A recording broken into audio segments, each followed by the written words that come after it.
Hi there, and a very happy Sunday to you. I hope that you're having a great day no matter where you are. Today is Sunny Sunday. Sunny Sundays, I just sit down. Sometimes I get myself ready, sometimes I don't. But I sit here and I just have a chat with you guys about my favorite topic, Jesus. Today's video, I'm going to be sharing with you what happened to me when I believed the world over what God said. If you're new here, my name is Jenny. Welcome to my YouTube channel. Thank you so much for hanging out with me, and let's get right into today's video.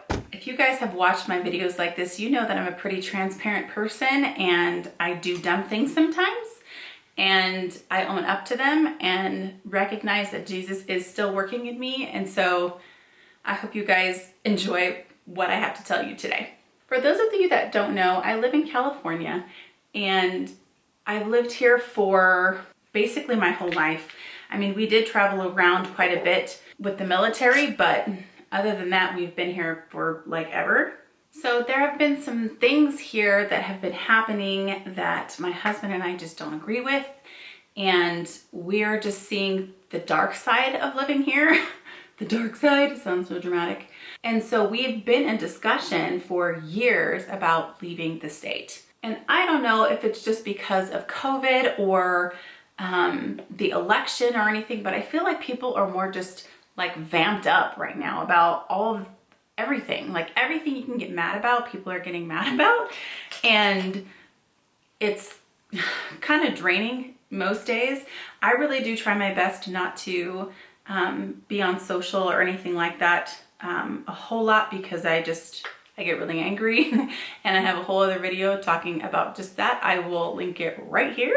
So anyway, my husband and I have been in serious discussion lately about leaving California and how that would be really good for our family. So we've had lengthy discussions about how we would do it, but more than how, why. In the back of our minds, we believe that there are other places in this beautiful country that would offer a better life for our family, more of the life that would go along with the lines of what we want.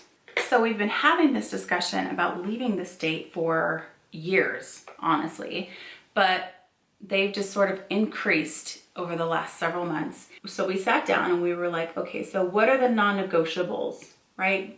We need to really think through our reasonings for leaving, right? And the number one reason that we wanted to leave is that we just wanted a better life for our kids, which is a really, really admirable thing. Obviously, we weren't looking for more money or better jobs or anything like that. We just wanted to provide a better life for them. And where we live now, honestly, is getting a lot of influx of people. There's a lot of crime starting to happen here. And so automatically, I feel like we're just programmed to like run. But you know what? I love God, and I love how He gently corrects us when we need it. So because I am a chief overthinker, I had to really research why people left California. How was it after they left California? You know, I needed to know all the things. I am like really bad about this. So I joined a bunch of Facebook groups of people that were leaving California, and it was just a really great resource for me to go and see what these people were doing. Like, where did they go? Did they like it? Did they not like it? Did they buy a house? How did it work with their taxes? Like, I was getting all the information I could about leaving because we were set on leaving. But what I thought was going to be a really great resource for that type of thing turned out to be most people just hating on living in California. So I noticed the more and more I spent time in these groups, the more my urgency to leave rose. Every day it was something different, something new about California that I didn't know or didn't agree with. So obviously I had been already praying about leaving the state and asking God, you know, if it was His will for us to leave the state. But because I wasn't getting direction on that, it can be highly frustrating when your urgency to leave is so great that you're like, I want an answer now. Like right now, Lord, like let's get it together. Let's keep it moving. But He wasn't answering me. So then I changed my prayer. I said, Lord, is it okay for us to leave? Right? Is that going to be okay with you? You know, I just changed the wording and awaited a response. Did you ever get a response from God that you weren't expecting at all? Like just completely blindsided you?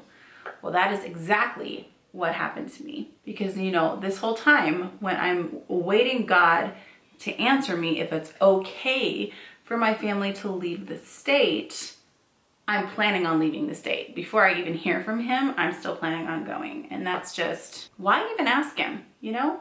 If I'm not gonna wait for his response. It's like, it's almost like saying, Lord, I'm leaving. I hope you're cool with it. If not, oh well. I love that I'm just now discovering this. I got Christmas decorations all over my house.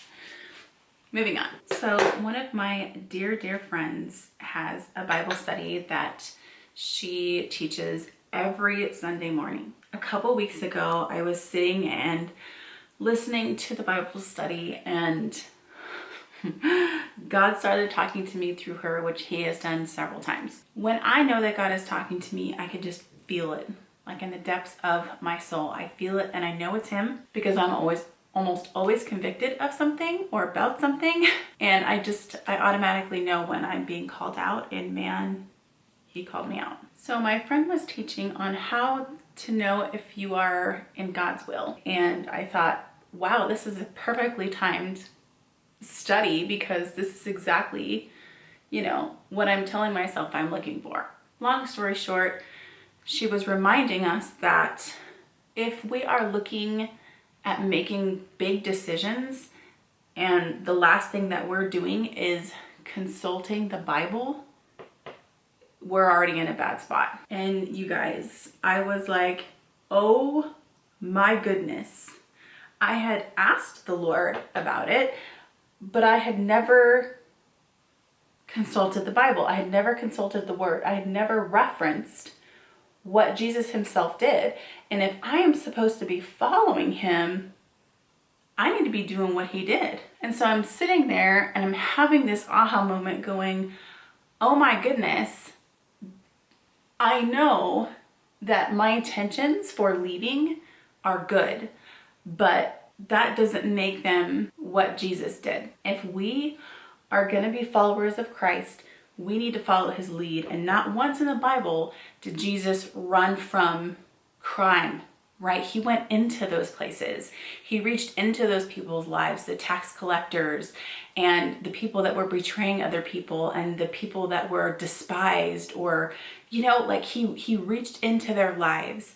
He didn't flee from them. And so I was sitting there with him and I thought, oh my gosh, like my heart isn't right. My heart isn't right. My head is right because I'm thinking logically, you know, but at the same time, I have to remember that my emotions are being driven by the opinions of the world, the opinions of these people that are leaving California, the opinions of myself thinking that's a perfectly good reason to leave. Like, of course it's a good reason to leave, to give my kids a better life, to get away from the crime, to da-da-da-da. So after I realized that I might have been consulting God, asking him permission for things, I never looked at what he did. There's a reason Jesus came to earth. There's a reason that he left the manual, the Bible, behind for us. And me being stupid and selfish and, you know, completely self-driven, I didn't even consult it. Not even in my decision process at all. The interesting thing though is that he's always ahead of us, right? And so my husband and I were never on the same page. We were never at the green light. Yeah, let's do it. Let's sell everything. Let's move. We were never there. We were always, one or both of us was always uneasy about it at different times. And so we just didn't do it. And I really do think that that's God's grace protecting his dumb children that need to learn how to follow him better. So I'm sitting there and I'm realizing that my head is telling me that my motives and desires and reasons for wanting to leave are good. But the Lord is telling me they're selfish. So immediately after this, I sit and I talk with my husband about it and I just tell him, listen, this is what God's telling me right now. Our reasons are self-driven, like they are completely selfish, totally 100% self-centered. And this is not how we are to live as disciples of Christ. It's not. And he was like, yeah, that makes perfect sense. Like, why isn't things working out the way that we thought it would? And, you know, like, there's reasoning behind all of this that we can't see. And that's the thing. Like, if you're in God's will, it's going to follow his word, and it's not following his word. So automatically we were out. So I hear the Lord and I feel him, and I know that he cares for me, and I know he knows the desires of my heart. I just have to understand the desires of his heart. And so having this realization gave me an opportunity to realize all the reasons why we shouldn't leave right now. One being because if it's so terrible here in California and everybody leaves, who's going to be here to spread the gospel? Who's going to be here to give people hope that don't have any hope? And that was like, man, I never thought about that. I never thought about that. I was taking what the world said, what other people's opinions were, over what a gospel-driven life does. So if we're calling ourselves believers in Jesus, then we should be referencing what Jesus did and not worry so much about what other people are doing. If I would have just kept on and completely missed out on God's grace, I would have made a huge life decision that my heart wasn't ready for. And I'm glad that he loved me enough to correct me and put people in my life, like my dear friend who speaks for him all the time. We need those people in our lives that he will work through, that we respect, that can get to us when we're just being too stubborn to listen to him ourselves. So I'm not saying that all the things, you know, that we wanted for our family and our life are bad. And he didn't tell me that they were bad. They were just misplaced. I needed to have this conversation with God so that I could make sure that my heart is right. So it wasn't a, this will never happen for you. It was a, you need to get your heart right. When I was repenting and trying to keep it together, this scripture came to mind. Luke 16:10. If you are faithful in the little things, you will be faithful in large ones. But if you are dishonest in the little things, you won't be honest with greater responsibilities. Is there any greater responsibility as a follower of Jesus than to spread the gospel? No. Not even my life plans, not even my desires for my children outweigh the responsibility I have as a follower to spread the gospel to people. And I thought, oh man, I really need to get my heart right. If you feel like you're getting angry or just extra emotional or whatnot, make sure that you're taking time to think about where that source is coming from. For me, the source of my anger and my urge to leave right now and flee was coming from all of the external sources I was allowing into my life. Facebook, the election, friends and family, anybody else that had an opinion that was irritating and like sort of went on my emotion, I bought into. I highly, highly discourage that because it can lead you to make some really, really bad decisions. Thanks so much for hanging out with me today. I hope you enjoyed today's video and you got some encouragement from it. I hope you guys have a great day, and I'll see you in my next video. Bye.